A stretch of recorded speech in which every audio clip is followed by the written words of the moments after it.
Quiero compartir con ustedes una preocupación. Siento que la educación universitaria en México y seguramente en otros países está pasando por una profunda crisis. ¿Cómo podemos desde las ciencias jurídicas, cómo podemos desde la universidad pública y privada sobreponernos a esta crisis? Hace unos años, la Universidad de Harvard decidió poner en línea de manera completa un curso muy famoso que da el profesor Michael Sandel. El curso se llama Justice, What's the Right Thing to Do? La justicia, ¿qué es lo correcto que debemos hacer? Nosotros podemos ver ese curso, tomarlo como si estuviéramos en un aula de la Universidad de Harvard, desde nuestra computadora, desde una tableta, desde un teléfono celular. Nos estamos ahorrando, por supuesto, los $63,000 que cuesta pasar un año en la Universidad de Harvard, pero también estamos aprendiendo cosas que seguramente en las universidades mexicanas no escuchamos, cosas que en las universidades mexicanas no se discuten. La pregunta es ¿por qué los alumnos deberían de pararse temprano? Deberían de hacer el esfuerzo de ir a escucharnos a las aulas, deberían de estar tomando notas y poniéndonos atención a nuestras clases, buenas, regulares o malas, durante un semestre para aprender cosas que no van a ser tan brillantes y no les van a servir tanto seguramente como las magistrales lecciones de Michael Sandel en Harvard. Y la respuesta es que siguen yendo a escucharnos a nuestras clases porque necesitan obtener un papelito, necesitan un título que a su vez les va a abrir las puertas para obtener una cédula profesional que les va a permitir litigar. Pero esto también tiene sus días contados. Tiene sus días contados porque cada vez más existe la educación en línea y se expiden certificados y títulos que habilitan también para el ejercicio profesional.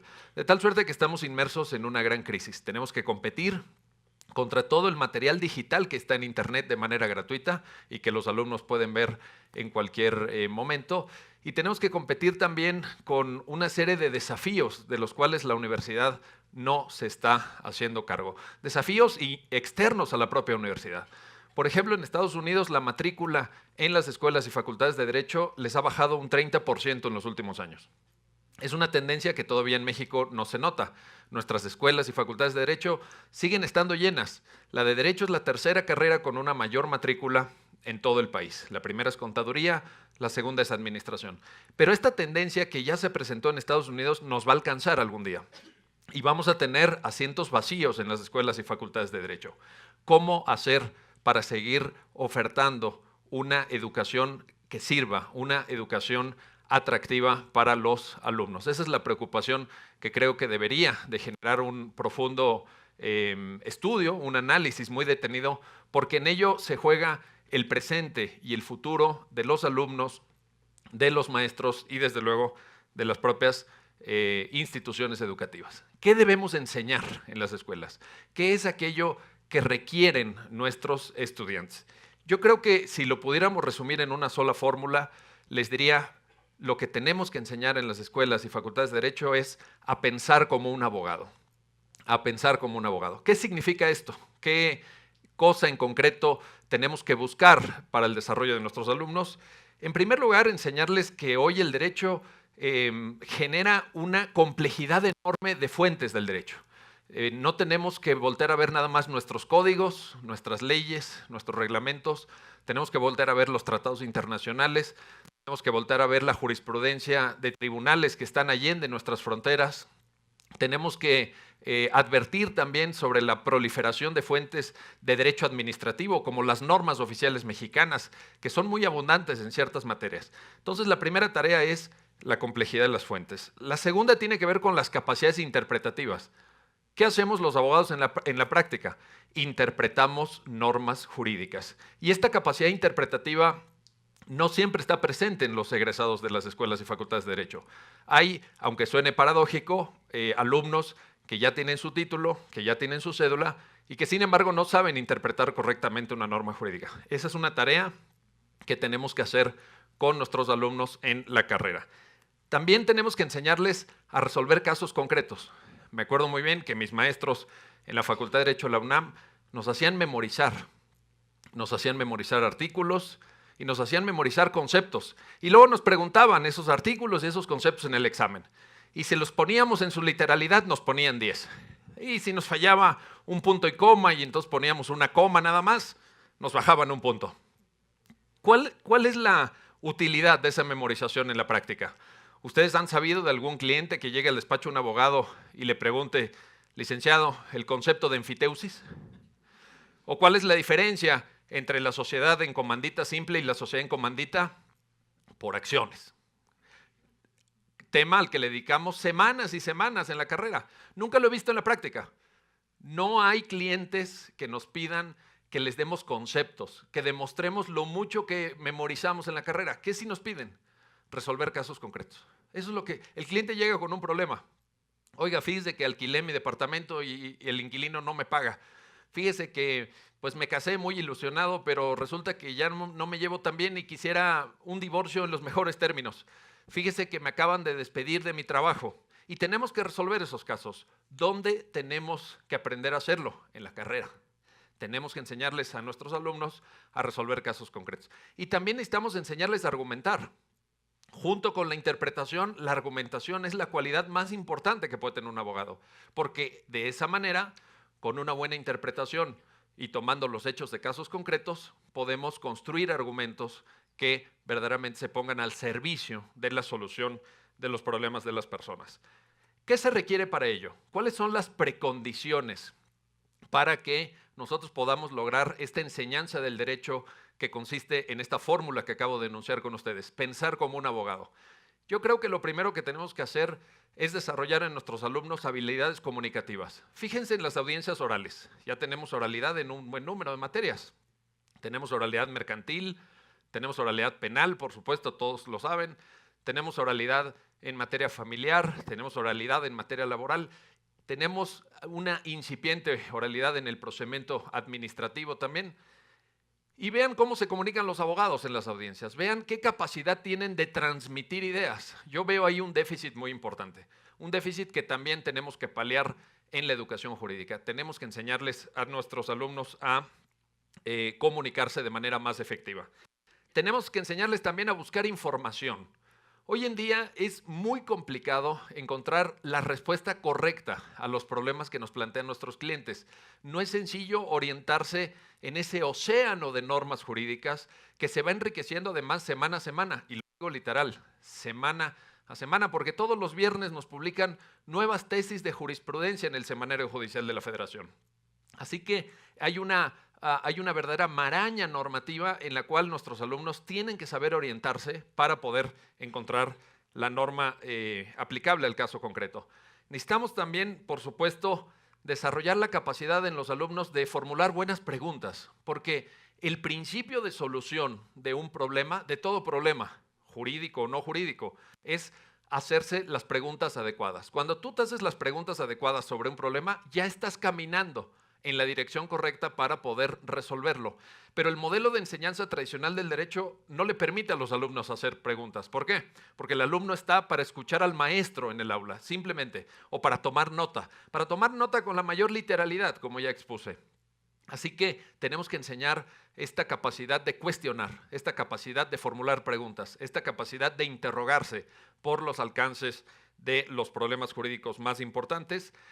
Y también necesitamos, como precondición para que nuestros alumnos piensen como abogados, ayudarles a un proceso de definición estratégica que tiene que ver con tomar decisiones. ¿A qué me refiero? Me refiero al hecho de que cuando uno está en el ejercicio práctico de la abogacía, todo el tiempo tiene que estar tomando decisiones. Decisiones sobre el encuadre normativo correcto de un caso, porque llega el cliente y te lo plantea a su manera, con su comprensión, en sus propios términos. Naturalmente, esa comprensión puede o no encajar en el ordenamiento jurídico. Uno tiene que reclasificarlo, por decirlo de alguna manera. Necesitamos también ayudarles a tomar decisiones sobre qué casos vale la pena que se lleven ante un tribunal y qué casos no vale la pena que se lleven ante un tribunal. No tenemos esa cultura todavía en México de la negociación de los casos, del uso de medios alternativos de solución de controversias y de una orientación mucho más marcada de los abogados hacia la solución de los problemas. No tanto hacia el litigio, que es esta historia tan perversa que nos vendieron a muchos de nosotros en la carrera, cuando se nos dijo, compañeros, lo que hace un abogado de verdad, un abogado con mayúsculas es litigar. Un abogado de verdad es ese que está desde muy temprano en los tribunales y no los abandona hasta que no agota el último de los recursos. Esa es una gran falacia, esa es una gran mentira. Los abogados no tenemos que estar orientados necesaria, única, exclusiva, ni siquiera preponderantemente hacia el litigio. Tenemos que estar orientados hacia la solución de los problemas de las personas. Esa es nuestra tarea, hacia allá tenemos que ir. Y en esto también tenemos que preparar a nuestros alumnos para un proceso importante de toma de decisiones. En este contexto, ¿cómo debemos dar clase? ¿Cómo sería una clase ideal para lograr todo esto? Una clase ideal, desde mi punto de vista, tiene que partir de la existencia de un buen ambiente escolar. Me acuerdo que algunos de los maestros con los que tuve el enorme privilegio de tomar clase en la Facultad de Derecho de la UNAM nos aterrorizaban, nos tenían asustados. Si preguntábamos algo que estuviera un poquito fuera del lugar o que no viniera mucho al caso, nos decían de todo. Algunos nos aventaban gises o nos decían lo ignorantes que éramos. Claro que éramos ignorantes, por eso estábamos estudiando, para que se nos quitara lo ignorante. Pero ese ambiente de terror en las aulas creo que no sirve. En cambio, un ambiente amistoso, un ambiente cordial, un ambiente donde los alumnos estén tranquilos, estén relajados, que se sepan respetados, es un ambiente fructífero. Es un ambiente que funciona mejor para la transmisión de conocimientos. También es importante empezar a trabajar en la clase con casos prácticos. Los conceptos sirven como base. Nadie puede ser un buen abogado si no tiene una base mínima de carácter conceptual a partir de la cual pueda irse formando. Pero los conceptos no agotan la formación jurídica que requerimos. Por eso es que ahora, en mi propia experiencia docente, cada vez doy más clases con casos prácticos. Porque los casos prácticos nos ayudan desde las aulas a asomarnos a la realidad del derecho. Nos ponen de manifiesto, nos ponen de relieve las circunstancias de casos concretos, nos obligan a analizar no nada más códigos. No se trata de que llegue el alumno y abra un código, abra una ley, abra un tratado, sino que se trata también de que ese alumno analice circunstancias, hechos, cuestiones fácticas que son muy relevantes. Es importante también dos cosas más, el uso de las nuevas tecnologías. No entiendo cómo hay profesores todavía que le dicen a sus alumnos, no pueden entrar al salón con celular, o con tableta, o con una laptop. Y si entran con celular, no lo saquen. Yo lo que les digo a mis alumnos es, traen celular, sáquenlo. ¿Por qué lo van a sacar? Porque voy a citar una tesis de jurisprudencia y quiero que la encuentren. Y quiero que abran un grupo de Facebook. Y quiero que tengan un grupo de WhatsApp. Y mientras estoy dando clase y cito una tesis de la Suprema Corte o de un colegiado, hay alguien con un celular que está rastreando esa tesis. Y todavía no termino la explicación cuando levanta la mano y dice, ya está en el grupo de Facebook. Y eso enriquece la clase. De la misma forma que enriquece ver videos en YouTube, por ejemplo, o usar las redes sociales, Twitter, Facebook, Instagram, cualquier tipo de herramienta tecnológica que esté ahí. ¿Por qué lo tenemos que usar en las aulas? Porque forma parte de la vida de nuestros alumnos. Porque todos nosotros traemos un teléfono celular y muchos de esos teléfonos celulares están conectados a Internet. Y podemos enriquecer la experiencia en el aula, podemos enriquecer la experiencia docente si incorporamos esas nuevas tecnologías. No tiene ningún caso luchar contra ellas. Lo que hay que hacer es saber cómo aprovecharlas. Ir más allá de los puros textos normativos en el uso de las nuevas tecnologías. Por ejemplo, dar clase pidiéndole a los alumnos también que para complementar la explicación vayan a ver una buena película que puede tratar sobre temas jurídicos, o que lean una novela, por ejemplo, de tal suerte que complementemos la formación de nuestros alumnos. Y la última cosa que creo que es importante es que le pidamos a los alumnos, como ya dije, no tanto la memorización, sino la capacidad de resolver problemas, lo cual es muy importante que califiquemos no con exámenes tradicionales, sino que califiquemos a partir precisamente de casos prácticos. Los exámenes, las calificaciones deberían de estar determinadas pues con base en el análisis que sepan hacer los alumnos de casos prácticos. Como pueden ver, es una enorme tarea, es un desafío de la mayor relevancia, pero en ese desafío nos jugamos el presente y el futuro de la educación jurídica y la posibilidad de seguir formando abogadas y abogados que le sirvan a este país. Muchas gracias.